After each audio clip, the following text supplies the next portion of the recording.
Gostei daquele buquê que você pôs também, ô, Ricardo. Oh, esse aqui. Tá. Esse aqui é legal, ó.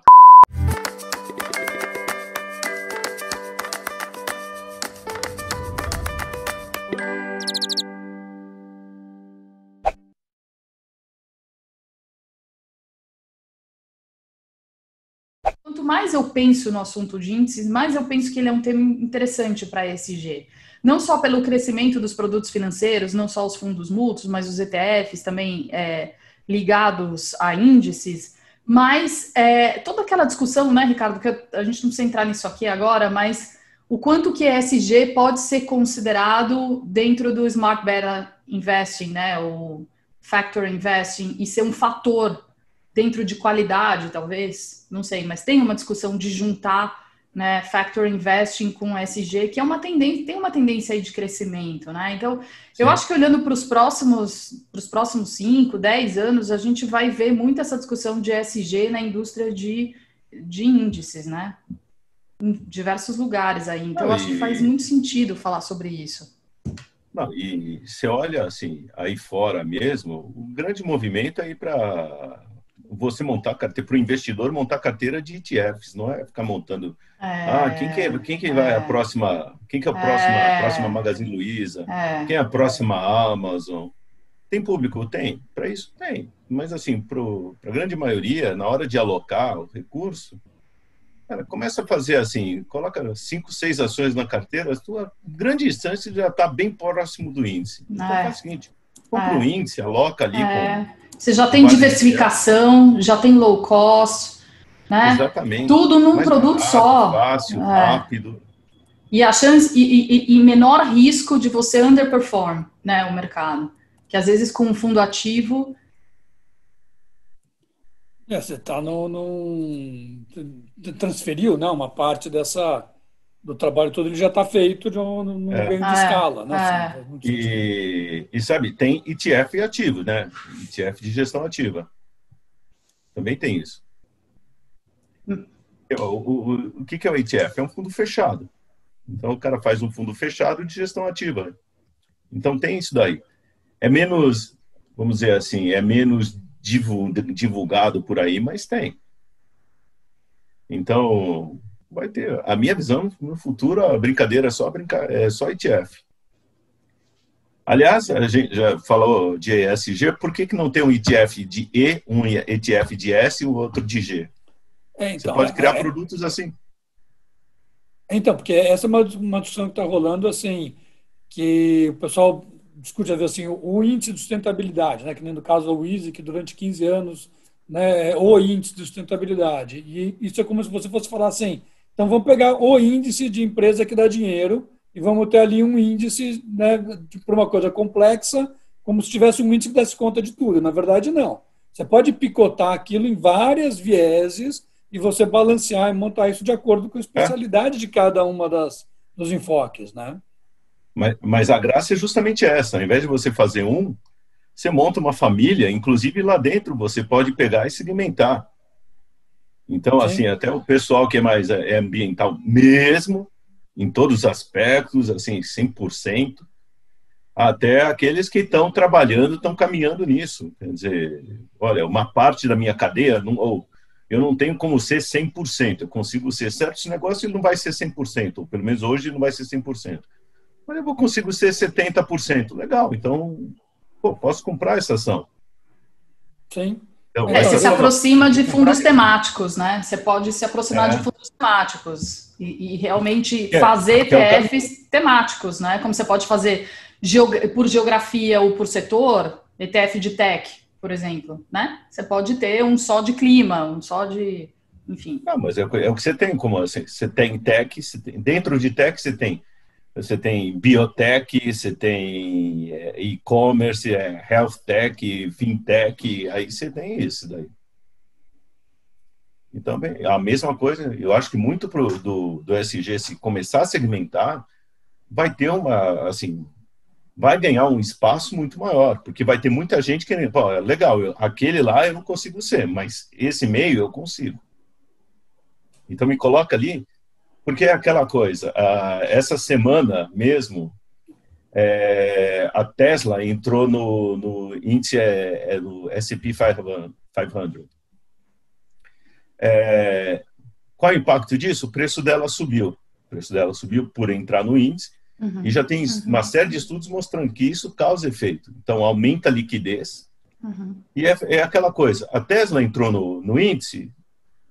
Tudo que é ETF de S&P 500 tem que comprar ETF, tem que comprar a ação dela. Tem que comprar ação para emular o índice, né? Exatamente. Então, isso aumenta a liquidez, aumenta a demanda, aumenta o preço. Aumenta a cobertura. Também tem o efeito contrário, também já bem documentado. Caiu fora do índice, diminui liquidez, diminui cobertura, cai o preço. Então é aquela coisa. E as empresas sabem disso. Por isso que todo mundo quer ser legal. Não é só ser listado, mas entrar no índice é legal. Vai gerar muito mais movimento, vai ter muito mais interesse assim, no papel da empresa. Né? E mesma coisa da ponderação dentro de uma carteira. Né, que é uma coisa que a gente está discutindo agora também, essa coisa. Se às vezes você vai montar na carteira do índice e tal, com quanto cada papel entra dentro disso, tem um efeito, como você está dizendo agora. Se a empresa for pesada, né, esse efeito dela lá dentro vai gerar muito mais demanda em cima do papel dela do que se ela entrar mais leve. Né? E aí, assim, esses critérios de ponderação também são parte dessa fórmula, né? Até para o resultado final que você vai ter. Então, assim, a gente, né, no caso do Easy, que eu acompanho mais de perto, assim, a gente tem um histórico das empresas entrarem de acordo com critérios de sustentabilidade, mas a ponderação da carteira ser por um critério de negociabilidade de mercado, não incluindo o aspecto de desempenho e sustentabilidade como fator de ponderação. E agora, na reforma que está sendo feita, né, tendo uma metodologia que vai quantificar melhor isso, a ideia é que a ponderação também incorpore o lado do desempenho em sustentabilidade, que aí vai dar um outro gás. E, aparentemente, isso é uma coisa que, inclusive, melhora até a rentabilidade. Então, mas acho que a gente está falando de um assunto que me parece bem importante, assim, quando a gente discute índice, que é justamente a transparência nos critérios, né, não só de seleção, mas de manutenção das empresas no índice e o rebalancing, né? Como é que eu vou rebalanceando aquele índice. Como é que vocês veem esse processo nos temas mais associados a ESG? Por exemplo, Aron, você está comentando agora que vocês estão olhando, enfim, o Easy, que se acompanha um pouco mais de perto, está tendo uma discussão sobre adequação de critérios, de se tornar mais transparente, comunicar melhor. Mas como é que você vê isso dentro do todo o ecossistema ESG, né, no mercado de capitais? E também você, Ricardo, como é que você está vendo isso com índices? A gente agora tem mais um índice, né, que é o Dow Jones aqui no Brasil, também de sustentabilidade, que é uma novidade, né? Já tinha o ICO2, agora tem o Easy, né, que é o pai de todos os índices. Como é que vocês estão vendo esse movimento? Quer dizer, maior transparência, especificamente com relação à comunicação e maior transparência desses critérios na construção e manutenção desses índices. Então, assim, no que eu tenho acompanhado, eu acho que essa é uma demanda grande, né, para você poder realmente ter mais credibilidade, mais tranquilidade, né, dos gestores. Acho que teve alguns eventos que a gente esteve discutindo no passado em que alguns gestores de fundos colocaram a preocupação que eles tinham de que a transparência nessa metodologia pode afetar, inclusive, a condição de utilizar isso pelos clientes. Primeiramente, a metodologia tem que ser extremamente transparente, até porque você criou um índice, tem que pôr na cabeça que algum fundo de investimento, algum ETF vai querer replicar esse índice. E um índice que não é transparente, ou um índice, e aí vem uma dificuldade muito aqui no Brasil, um índice que não reflete a quantidade de ações que está disponível no mercado, ou seja, o free float, para justamente os fundos de investimento, outros investidores comprarem, ele vai ter uma distorção, e ele não vai ser com, vamos dizer, os investidores institucionais, os fundos, seja de pensão, previdência, eles não vão conseguir replicar esse índice. Então, isso é uma coisa muito importante. A gente pega como exemplo o índice Dow Jones, o DJA, o famoso Dow Jones Industrial Average, ele é montado, as empresas saem e entram nesse índice pela cabeça do editor do Wall Street Journal. Quer dizer, o sujeito está a fim de incluir uma ação, ele inclui. Ele quer tirar uma ação, ele tira, ele exclui. Criado em 1896. Exatamente, mas não foi atualizado. Tanto assim, historicamente, a Microsoft demorou muito tempo para entrar. Isso foi uma crítica assim, de anos. A Microsoft já está no Dow Jones, mas ela demorou muito tempo para entrar ali no índice. Então, esses critérios têm que ser muito claros e tentar capturar justamente a questão do momento. Então, o rebalanceamento aí é uma coisa que tem que ser feita com cuidado. Por exemplo, eu diria que o índice Bovespa me incomoda no momento que ele é rebalanceado a cada 4 meses, porque isso acaba gerando custos desnecessários para uma carteira. Para o gestor, porque o gestor precisa fazer esse mesmo movimento lá, né? Exatamente. Então, a cada 4 meses, lá vai o gestor, coitado do gestor, comprar mais ação, vender a ação e como fazer isso para não derrubar o valor da cota. Mas também não precisa ser como o Dow Jones do outro extremo, que, olha, quando o sujeito está afim, ele rebalanceia, ele pega e inclui uma ação, te põe uma Ricardo, ação. Eu li uma frase do Warren Buffett que é exatamente o que você está falando. Ele diz assim, para os investidores como grupo, os retornos decrescem cada vez que você se move, cada vez que você tem que mexer na carteira. É bem o que você está dizendo, né? É isso aí, mas exatamente.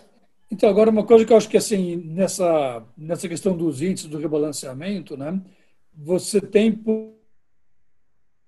essa, vamos dizer assim, a tese de investimento, né? Então, afinal de contas, o que você quer traduzir com aquele índice, qual que é a aposta que está por trás.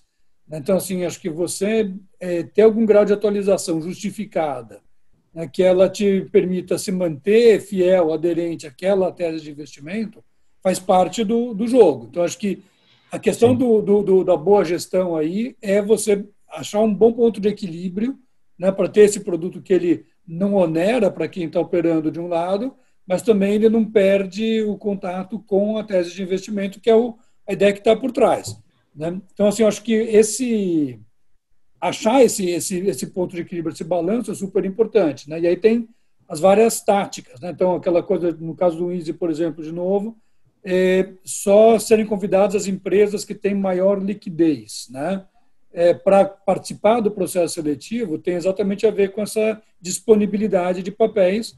Então, você não vai colocar uma empresa que, às vezes, ela é muito legal do ponto de vista de sustentabilidade, mas ela não tem negociabilidade suficiente. Então, seria inviável como produto.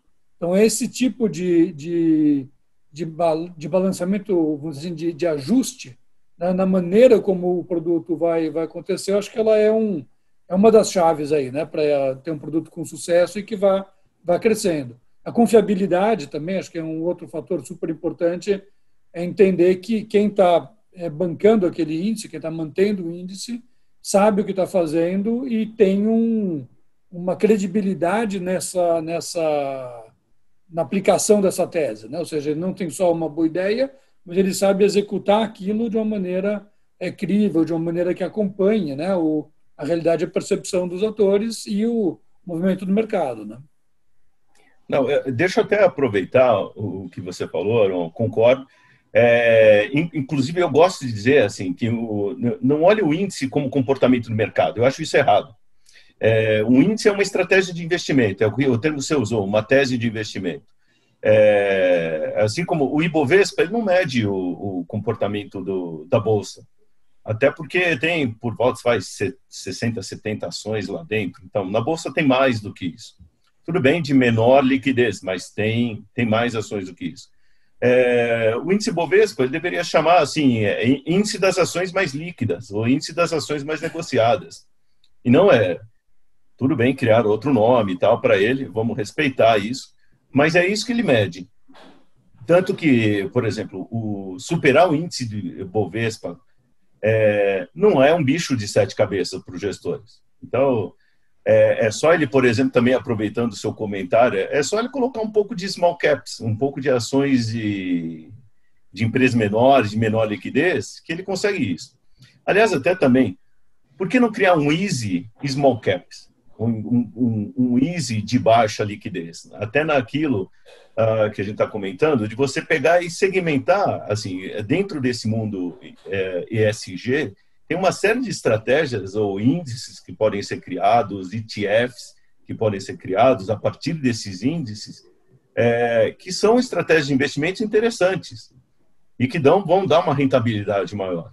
Então, talvez é o seguinte, olha, uma grande empresa para se adequar, vamos dizer, ao que preconiza o ESG, talvez seja difícil, vai levar alguns anos para isso, ou talvez até décadas, dependendo da empresa. Tal. Mas empresas menores conseguem, de repente, já nascer. É aquela história, né? O pau que nasce torto, morre torto. De repente, ela já pode nascer direitinha. Então, só que ela é pequena. Então, vai demorar anos para ela entrar no Easy, quando você já poderia ter alguma outra coisa, um outro... Não estou falando de substituir o Easy, mas criar um filhotinho dele, uma família dele. Eu tava brincando, hein, com o Santo Demônio. Você sabe que eu gosto de abraçar uns demônios. Você sabe. Você sabe que eu gosto de abraçar uns demônios aqui. Eu não tenho essa... Você tem razão. Santos e demônios é uma questão de ponto de vista. É verdade. É verdade.